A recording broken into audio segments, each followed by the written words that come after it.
Kaligrafi tercatat muncul di Nusantara pada abad ke-13 setelah Islam berkembang. Kaligrafi tidak hanya berupa huruf Arab, namun bisa huruf Jawa, Latin, China, Jepang, Sanskerta, ataupun India. Kaligrafi sendiri berasal dari bahasa Latin kalios yang berarti indah dan graph yang berarti tulisan. Sementara bahasa Inggris menyebutnya calligraphy. Dalam bahasa Arab sendiri, tulisan indah berarti card.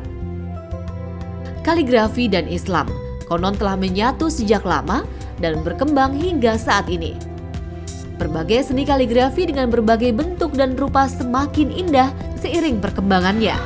Begitu pula dengan medianya. Bisa ditulis di kertas, kanvas, tembok, kayu, hingga media berupa bahan kuningan dan tembaga. Salah satu kota yang tercatat banyak menghasilkan kaligrafi dengan media kuningan dan tembaga, salah satunya adalah Kampung Tembiring yang terletak di Kabupaten Demak, Jawa Tengah. Perkampungan ini terletak tidak jauh dari lokasi wisata religi Sunan Kalijaga. Kampung Tembiring, Demak, Jawa Tengah. Disinilah para perajin kaligrafi berkumpul menghasilkan berbagai karya. Wilayah ini tercatat sebagai sentra pembuatan kaligrafi kuningan dan tembaga terbaik di Indonesia. Terlebih saat kota ini berjuluk sebagai kota wali, cenderamata berupa kaligrafi semakin berkembang. Mereka tidak hanya menawarkan karyanya di beberapa toko souvenir yang terletak di sekitar makam Sunan Kalijaga atau Masjid Agung Demak, namun mereka pun mampu menjual karyanya hingga keluar Pulau Jawa.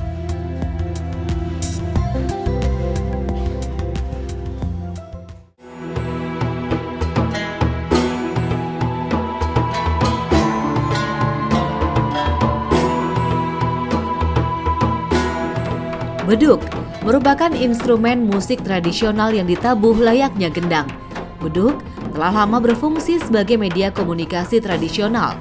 Di Indonesia, beduk biasa dibunyikan sebagai pemberitahuan waktu sholat.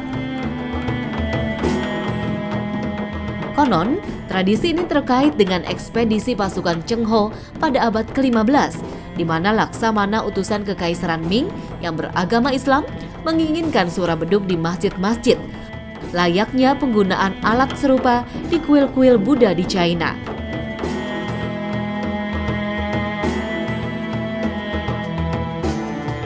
Sementara rebana merupakan alat musik tradisional yang berasal dari Timur Tengah dan menyebar di seluruh Indonesia. Rebana sering digunakan pada musik gambus, kasidah, ataupun hadroh. Demak menjadi rumah bagi para pengrajin beduk dan rebana. Salah satunya di wilayah Tanubayan adalah Mustafa yang mulai menekuni pembuatan beduk dan rebana sekitar tahun 1969.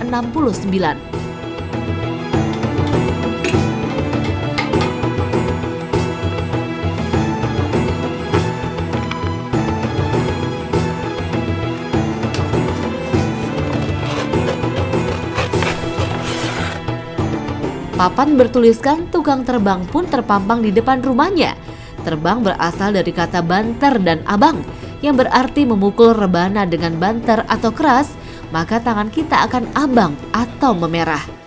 Dalam pembuatan beduk dan rebana, dibutuhkan kayu, cat, dempul, pelitur, paku, dan kulit hewan seperti kulit kambing, sapi, kerbau, dan banteng. Namun kulit sapi putih diyakini memiliki kualitas lebih baik dibanding kulit sapi coklat karena lebih tebal, sehingga bunyi serta kualitas yang dihasilkan berbeda. Sementara kayu yang digunakan untuk beduk seringkali hanya trembesi, sedangkan rebana lebih bervariasi, seperti kayu nangka atau kayu sawo. Kulit yang digunakan adalah kulit kerbau. Proses pembuatan beduk biasanya menghabiskan waktu sekitar 1 minggu.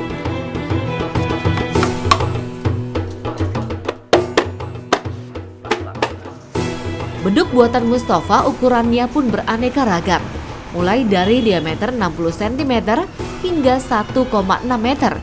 Beduknya pun telah diekspor hingga ke mancanegara.